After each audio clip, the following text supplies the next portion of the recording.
The next questions are looking at the negative exponent rule.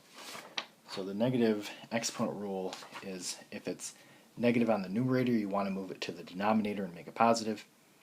If it's negative on the denominator, you want to move it to the numerator and make it positive. So for 29, this is going to be, well, right now it's currently on a numerator. So you would flip it, and it would be y to the positive 5 and 1 over it.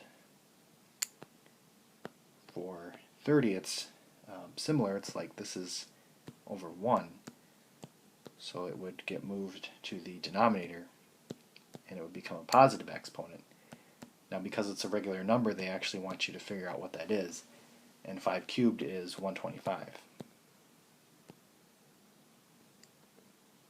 With 31, it's already on the denominator, and it's negative. So this one you would move up to the numerator and make it positive. And you don't actually need to put the 1 on the denominator. And then lastly, for 32, we have 3 variables. They're actually all negative, so no one is happy where they're at. So the x, I'm going to move to the basement and make it positive. The y, I'm going to move to the basement and make it positive. The z was in the basement, it wasn't happy there, so move it to the upstairs, and now it's happy. And that'll be our answer.